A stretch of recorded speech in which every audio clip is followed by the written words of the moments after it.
Hello there, Ray here, and in today's video we will be looking at 8 unique rares that you can obtain in 1.15 that are no longer possible to get in 1.16, allowing you to have something unique that most people do not have. And as most of you guys know, on the Protect SMP server we try to collect rare items, blocks, and mobs throughout all the passive versions. So we keep track of every little thing that changes in the new versions, and we catalog all this stuff in a document. And on the Protect server, we have hundreds of unique items that come from all the crazy versions that we went through. If you'd like to see all those rare mobs, blocks, and items, I do have 2 great playlists that go into all the details, so you guys can get caught up. And you guys can also find the document that we're keeping track of this stuff. So if you guys notice any other rare stuff that could be collected, you can always leave a comment on there. And if you guys are not subscribed yet, make sure to go ahead and do that, as I have over 600 videos all about crazy stuff you can do in vanilla survival Minecraft.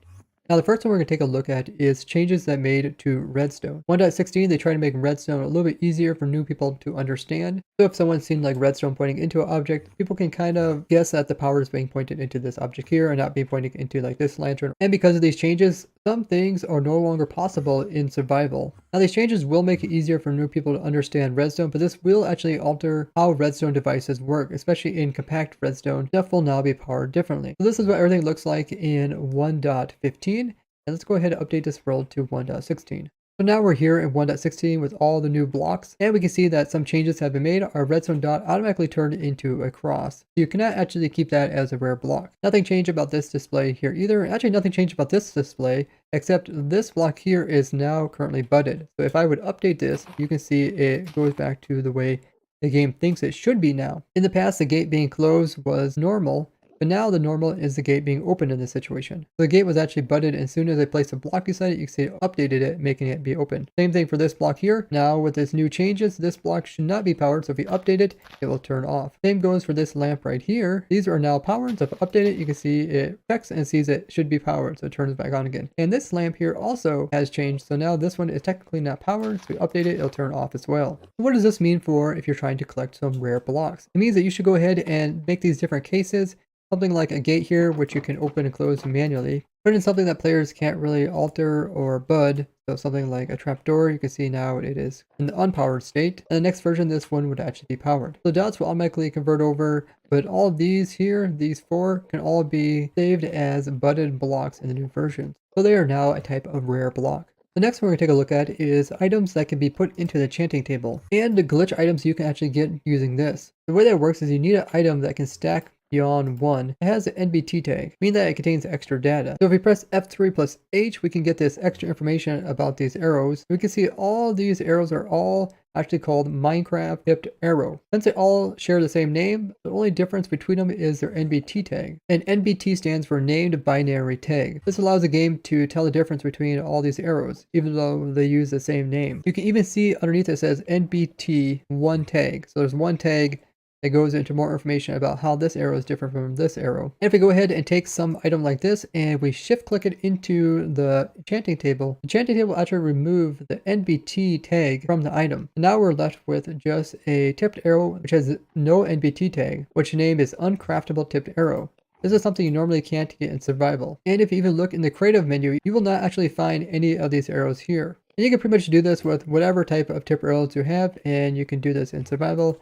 Just shift clicking one at a time, you can eventually get a whole bunch of uncraftable tipped arrows. Now, there's actually a whole bunch of different items that you can do this with, and I covered this in much more detail about the NBT eraser. I'll link that video down below. Make sure you check it out because there is some really bizarre stuff that you can get by using this trick. Now here in 1.16 version, if you go ahead and give this a try, you can see the enchanting table no longer removes NBT tags. So it will remember exactly what item was put into it and it won't change. This is why you want to go ahead and actually collect these type of arrows before upgrading to 1.15, as well as collect all those other things that we talk about in the other video. Now of the 3 general types of rares, being block rares, mob rares, as well as item rares, rare items are probably the coolest because you can actually move them around, sell them to like your friends, or use them as like a type of currency. And people can actually like touch them and mess around with them. That's why getting these glitched out NBT-less items are very useful even in future versions. On the Protect server, we actually collected a large supply of these glitched out items, already in anticipation of upgrading to 1.16 eventually. But on the Protect server, we are going to hop through every single version. Since we're currently 1.12, we will eventually go to 13, 14, 15, 16.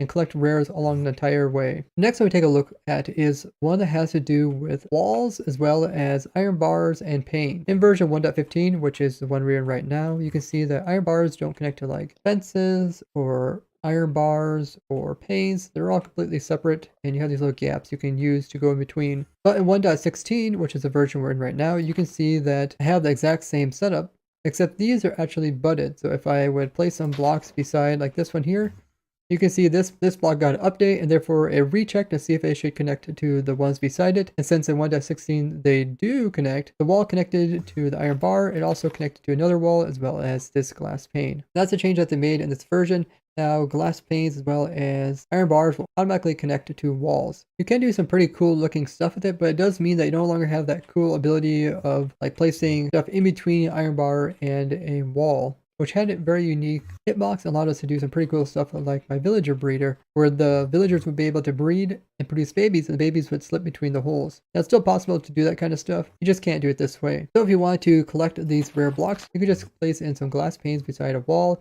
or iron panes beside a wall, and as long as you don't update them, they will stay this way forever. The next rare that you can obtain before upgrading to 1.16 has to do with your stats. They made some changes to the way stats are displayed, but they also made a change to what happens when your stats get so high the game can no longer keep track of them. And on the Protect server, we've been playing Minecraft on that world for so long, a lot of our stats have went beyond the 2.1 billion mark. And when this happened, the integer actually overflows and it starts to use negative numbers. And then if you still continue to use that stat, it will eventually go upwards until you go back into positive numbers. So it keeps making this loop where it goes from positive numbers to negative numbers and back to positive.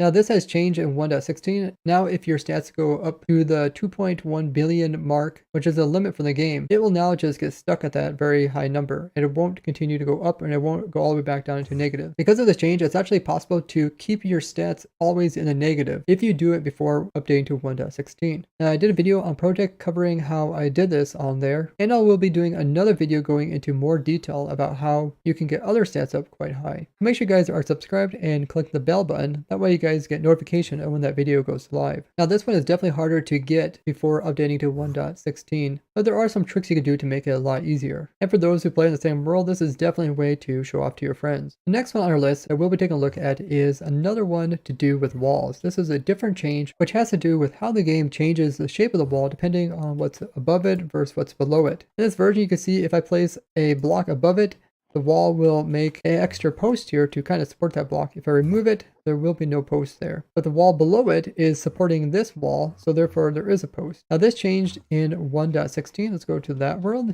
You can see when I update, the wall looks exactly the same, except this bottom wall here is actually budded, meaning that it shouldn't be in this state. So if I happen to update this wall, so if I just break it and replace it, you can see the default is actually looking like this, where it's completely smooth. It doesn't matter what you do, you can't get that wall to be the way it was. Now this change does allow for very nice downward sending of redstone signals, as if you place any wall on top of this, it's going to change all the walls all the way down to the very bottom. So even if this is 250 blocks tall, removing or placing a wall here will change everything. And I showed this cool trick during our snapshot streams when this was introduced. And typically every Wednesday we do a stream when the new snapshot comes out for Minecraft and test out all the new things. Now, there probably won't be some snapshots for a little while, but we'll continue doing these Wednesday streams and use that time to make new 1.16 farms. Make sure you guys are following my Twitch link below, because we actually open up the world so you guys can join and build stuff with me. So if you were to collect this rare, let's go back into the 1.15 world.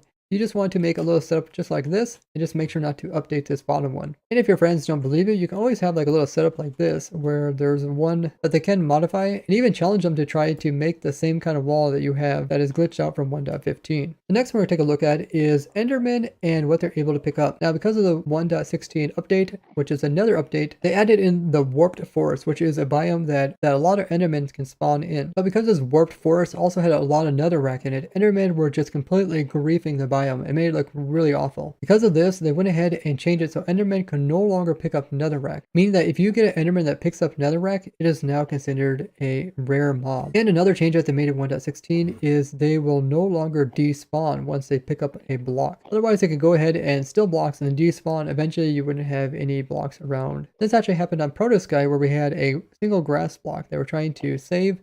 The Enderman picked it up and despawned with it. Now it can be a little tricky to get Enderman to pick up netherrack if you aren't patient, but the best thing to do is just get them caught in a boat like this, put some netherrack beside them, and make sure there's nothing else that they can pick up. You can notice that when they're inside of the boat, turn on hitboxes by doing F3 plus B. Enderman himself is actually partly inside of this bottom block, meaning he can actually pull grass blocks from the ground underneath of him. So best to probably make the floor out of something he cannot pick up. Then put a bunch of netherrack around him and he will eventually pick one up. And once he does have one in his hand, you don't want him to place it down.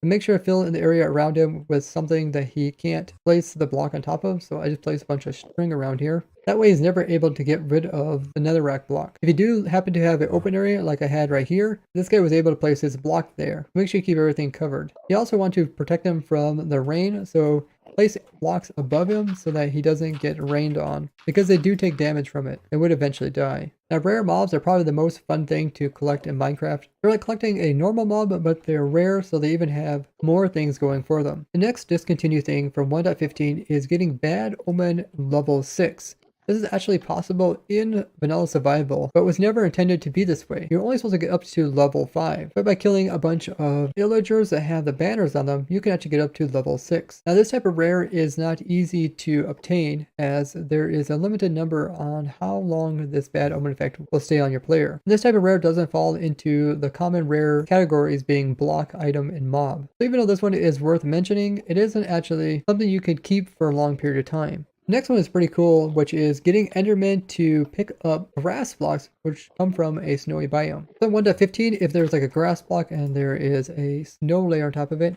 it's a snowy block and you can see it looks different. And if you have a boat and a Enderman nearby, there's a chance that he will try to pick up a block around him. And he can actually pick up these snow blocks. And you can actually see that they keep their white color. They look very strange on top because normally you're not supposed to be able to see the top of them, because the snow layer is there. So they almost look kind of grayish compared to the white side. It's pretty much just a grass texture without any color. But the real cool part is they can place down these snow blocks and they will keep their snowy texture without any snow layer being placed on top. If we go ahead and look at my 1.16 world, I actually have an example of this. You can see this guy place down his block and this is what it looks like. And it'll stay this way even in version 1.16.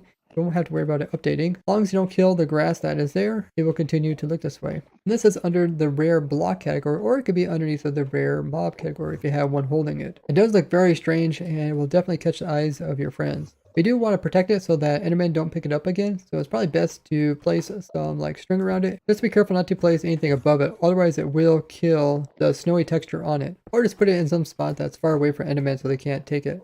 The next rare has to do with generation of villages, the way that farmland generates. There is a chance that the Sevium farmland will actually put crops over on top of grass blocks rather than on farmland. And it looks quite strange, but they can actually grow up without updating as well. Normally when blocks like this change state, they often create updates and then they kind of recognize they're in the wrong spot and they will pop off. If we go ahead and bone mill this, we can see it does grow up into wheat and it won't pop off unless you update it from a block beside it. And they remove this in 1.16 so you no longer can get this. So you want to get it in 1.15 as normally you can't grow any crops on top of normal grass blocks. Quite a variety of different types of discontinued items for 1.16 to collect. Some are a lot easier to get than others. And it should make it quite challenging on the project server to actually obtain all of these when we get to version 1.15. If you guys would like to learn about more glitches in the game of Minecraft, I have an entire playlist just dedicated to that, and you can find that linked below. And thanks to everyone who sends in images of potential rares that we can investigate, as well as people who have been helping fill out